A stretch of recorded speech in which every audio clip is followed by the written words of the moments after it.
To say that this is going to be a spike in difficulty, I think would be fair. Blitz and xJ going up against Sarme Sgrape, of course, is going to be a battle for the ages at this point, as one of them are going to get finished, getting placed in 9th.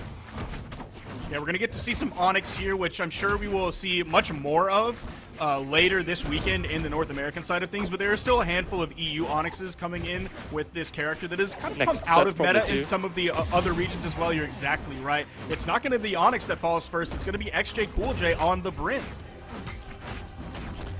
All right, xJcoolJ going to be playing from that second stock from here on out. Both xJ and Sarme struggling to find those axe opening hits. So far, we're seeing a very different dynamic compared to the other two games that we've had.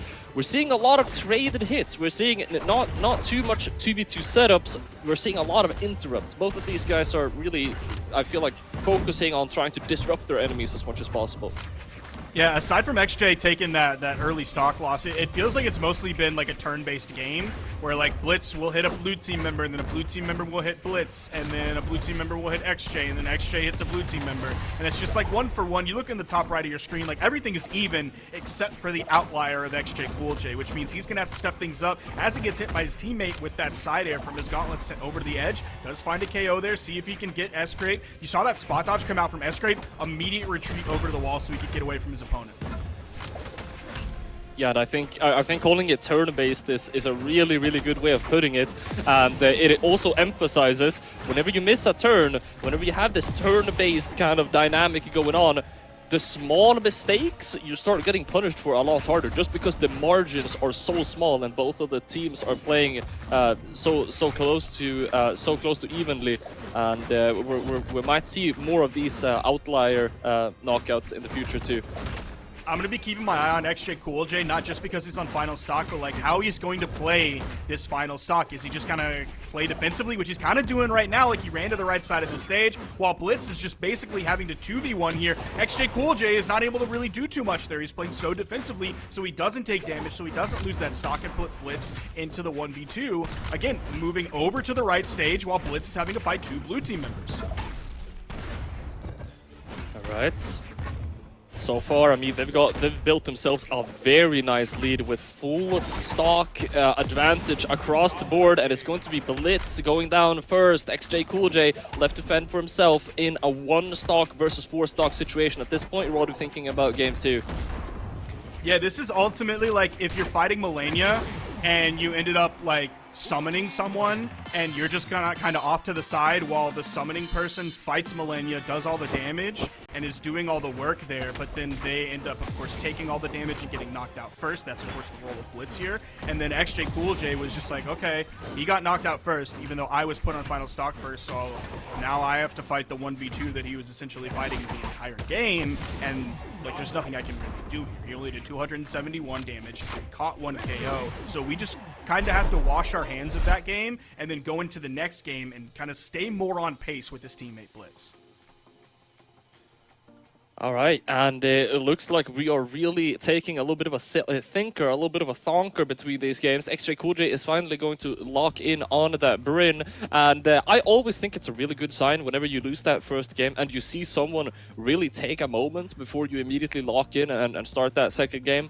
Now, of course, you can try and keep the variables exactly the same, and you can try and just try harder for next game, but xJcoolJ and Blitz, I hope and I imagine they're approaching this set a little bit more strategically and tactically, trying to figure out how they can adapt going up against Sarme and Sgrape, which is even more important whenever you're playing 2v2.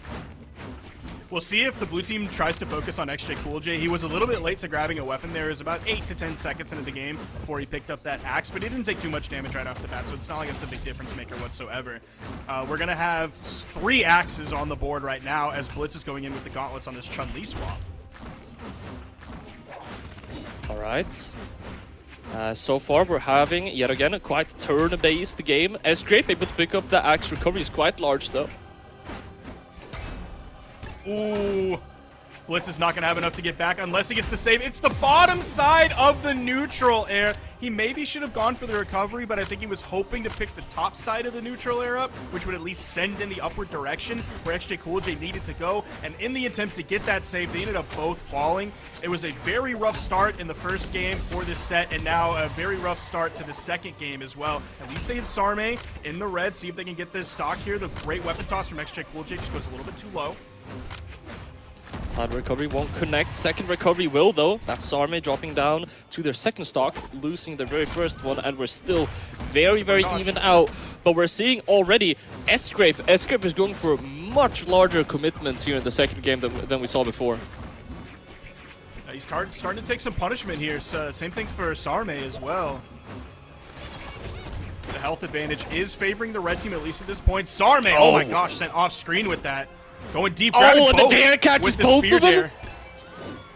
Oh, they weren't able to catch up to him with where he landed after that GC neutral signature to get back to the stage.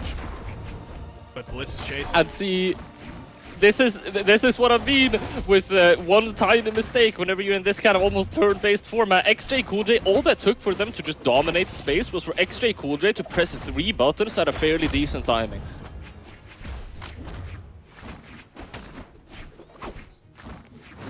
Alright, and it looks like they are trying to sustain this lead now as well, as Sarme still looking quite damaged, and Blitz is just hunting him down off of this left-hand side onto the gauntlets, but Sgrape is going to be able to punish him.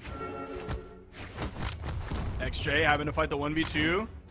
Almost got taken off the top with that gauntlet recovery. There's a side air from the wrong side of the stage, still getting the KO. They had enough damage built up. xJcoolJ is chasing! Goes down with the downer! The GC in light, and then the ground pound there just to put salt into the wound, and oh my gosh! Sarme was just gone! I don't know what to say about that combo, man. I feel like we saw a similar thing in the very last set. We were watching these guys. They play so civilized, they play so calmly, and then you see an opportunity, and you go all gas, no brakes. That was brutal. Absolute destruction with that GC inlight. What a bold move. Ground pound didn't even need to connect either, but I mean, we're hyping up that play a lot. What we really should be hyping up is the potential for Sgrape to maybe even make this 1v2 right now. I mean, he's staying fairly safe. He's able to pick up some damage. It could be too little too late, but Sgrape has surprised me before. He's not to be underestimated. Nice timing. And you see that time, xJ does not choose to go in as deeply as he did the last time he picked up a dare. The other one was on the right side, followed up by that GC inlight. Great recovery there from Blitz. At a hit stun once Sgrape got sent over to the left side. And the recovery from xJ's spear this time. He's going to get the KO off the top. And a much better game 2 coming out from the red team. At the very end, Sgrape barely... all the way down into red, you're into the air and you have 2 spears below you. There's not much you can do at that point, unfortunately. We are going to see a replay of this offstage play that we saw from xJcoolJ. We get it even in slow motion here. Runs up, gets the end light. xJcoolJ fast falls down, and I have a feeling xJcoolJ just knows that as an option. He didn't even hesitate. That was not xJcoolJ trying to play creatively. That's what xJcoolJ just seeing like, oh, I can do this thing that I know, and that's terrifying. I haven't seen that happen too many times. Yeah, he definitely went into flowchart mode. It was muscle memory at that point to pick up that GC inlight so quickly. It's not like he reacted to where his opponent was. That was 100% a read. I'm going to do this no matter what, and I'm going to find the hit off of that down air, and I'm going to find this stuff. And it's really funny because in Brawlhalla, it can be difficult to have tricks, and whenever you see players have some tricks and they work out, it's very, very nice to see. Now, xJcoolJ and Blitz, they are continuing this gameplay as we move into the third game. They have this initial lead onto Sgrape and Sarme. Now we're seeing what the team was that beat Saphir and Godly earlier. Because what we saw in game 1, that was not the team that beat Saphir and Godly. Now we're seeing them really start to level up. I mean, xJcoolJ started off this game with a double KO. So yeah, he's so much improved from that first game. That was absolutely a fluke what happened to him. Right, Blitz and xJ. Blitz doing a really good job at staying safe while he's waiting for his teammate to respawn. Now, Sgrape is doing such an amazing job on this axe, able to hit so many dares, building up that damage, chipping it up. Yeah, there pretty much was not another axe on the field by any of the members at that point, so all those axe hits you heard making contact, those were all from Sgrape. He does get caught in that desync from Blitz, but he goes high, almost picks up the desync that could have spiked off stage. He's getting juggled by this red team, somehow threads the needle between those 2 spear weapon tosses. Again, being stuck above 2 spears somehow. This time around, Sgrape was able to land safely. As we are moving into what is going to be the last couple of interactions here for the second stock. Blitz, the only one with 1 left.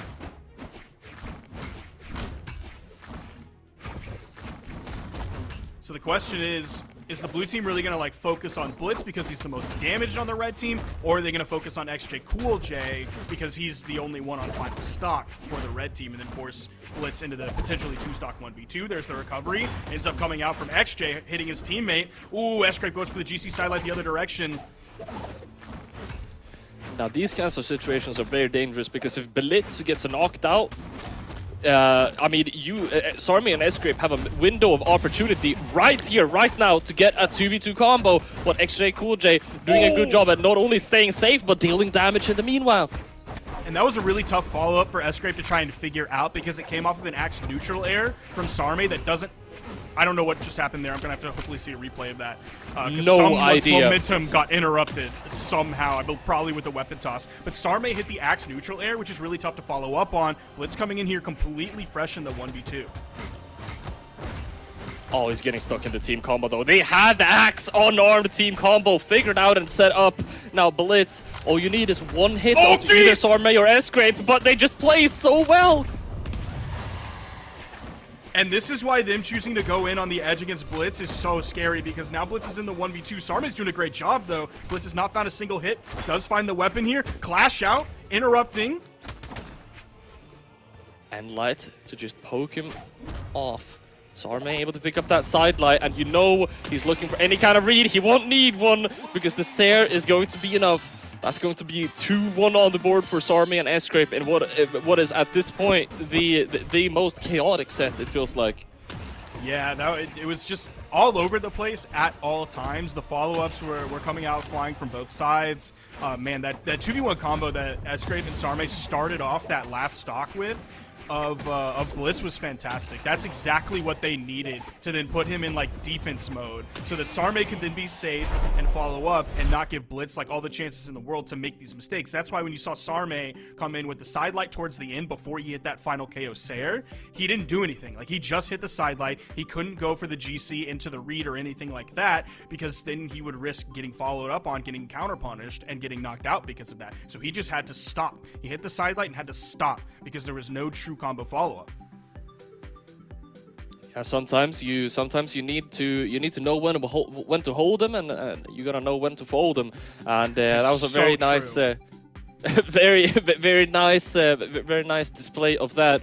And it looks like we may be figuring out some technical difficulties as we are moving into the next game. Now, actually, I'm gonna have to take that back. I thought we were getting technical difficulties, but Sgrape just said, "Can I take 30 seconds to breathe?" And I relate to this man when he says, "Can I take 30 seconds to breathe?"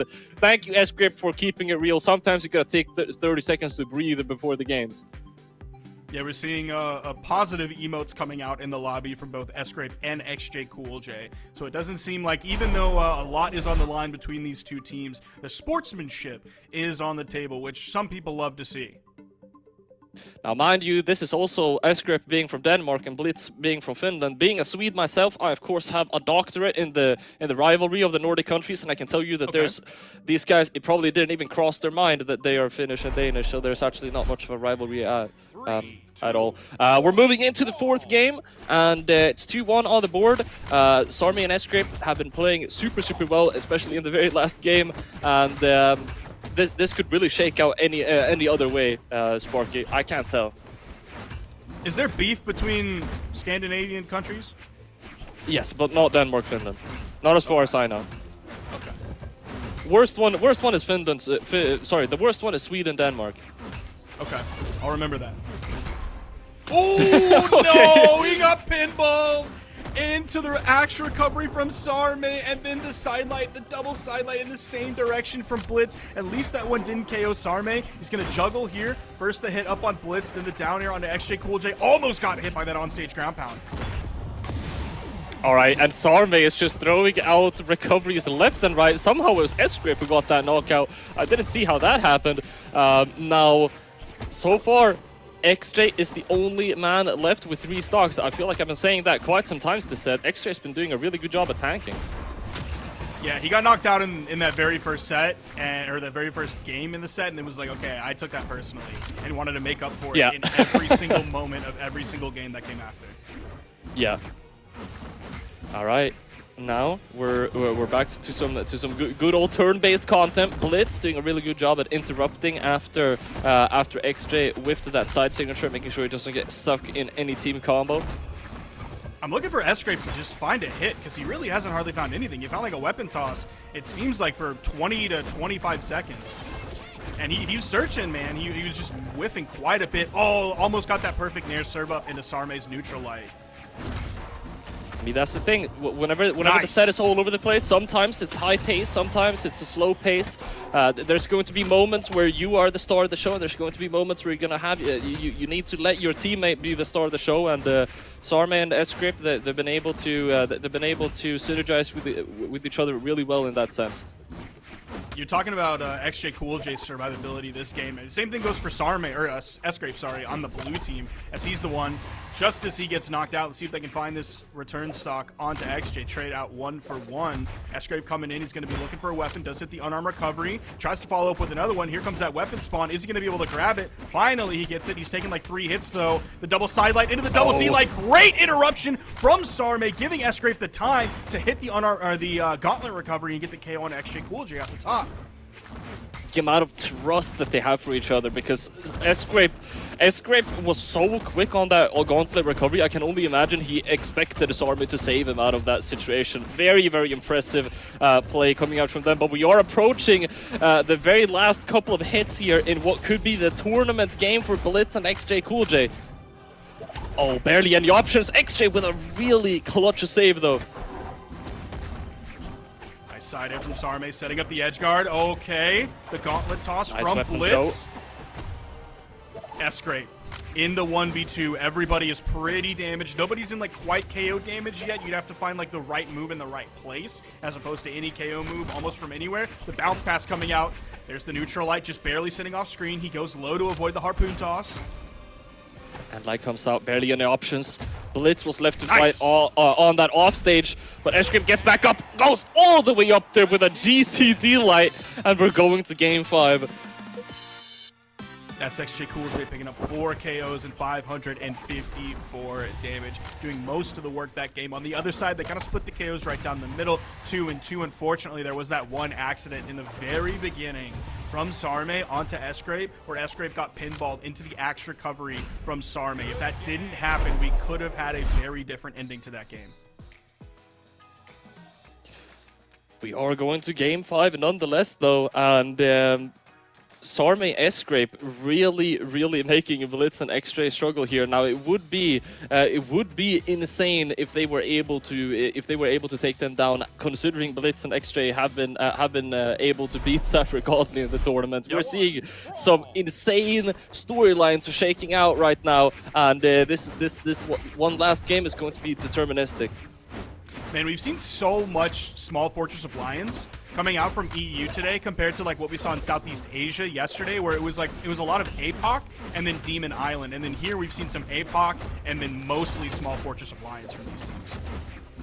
I will never be able to look at this map the same after seeing the combo that xJcoolJ was able to hit. I'm going to be completely honest. It's the first thing I thought of whenever you started talking about Small Fortress of Lions. xJcoolJ is going to have a chance to go for that again. Now, I don't know if that kind of trick is going to work twice. Only time will tell. Maybe xJcoolJ will go for it.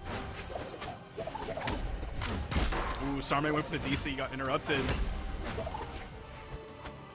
Blitz flying high. Out came the D-Light from Sgrape's axe. Didn't find the KO, but Sarme was there to follow up. So great follow-up work coming out from this blue team, as they're going to take the lead here, given the fact that Sarme's still on first stock. Dude, Sarme's chasing hard, too. Yeah, and Sgrape is doing a really, really good job at just building up damage right now. Sgrape has gotten a solid like 10 axe hits without getting hit a single time so far. All right, there comes the recovery. There comes the quick team combo. Just like that, you're caught slacking for just a moment, and you're going down into orange from just one tiny mistake.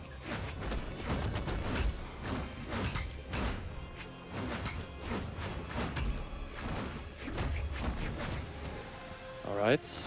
Blitz and xJcoolJ trying to keep this edge guard going, but Sarme and Sgrape are able to get back up. It's Blitz now left to fend for himself. He's able to do so for a moment, but as xJ comes back, he is going to support him quite well. Oh, the double recovery coming out from xJcoolJ, and the follow-up off of that, that's going to give him a double KO here as the red team takes a nice lead. Blitz is like in the kind of middle stages of orange. xJcoolJ is in like the border between orange and red, and all of a sudden, all it takes is that gauntlet ground pound. And even though he wasn't technically in like what we would normally call KO damage, he is out. On to final stock now. It is crazy how even this game. I feel like every single player on the screen, we have at some point mentioned that they're completely excelling at something. All of them are playing so incredibly well right now, and it's all coming down to this very last stock. It's xJcoolJ and Blitz with a large lead. Sgrape almost losing their final stock, but Sarme able to sustain that pressure and let him get back up. Sidelight Nair coming out from xJcoolJ. No immediate follow-up from Blitz. Lead's still in favor of the red team. Neutral stick coming out from xJcoolJ. Great spear toss. And Lights. Barely any options. Sarme has to get back up, but both of them are already... Oh, they're so healthy too. I mean, even if you did get back up, Blitz and xJcoolJ, they had just been playing that game so well, and that is going to be the set. We have had so many Game 5 sets in this bracket today, showing that EU is in a very interesting spot right now in where their teams are shaking up as we head into the...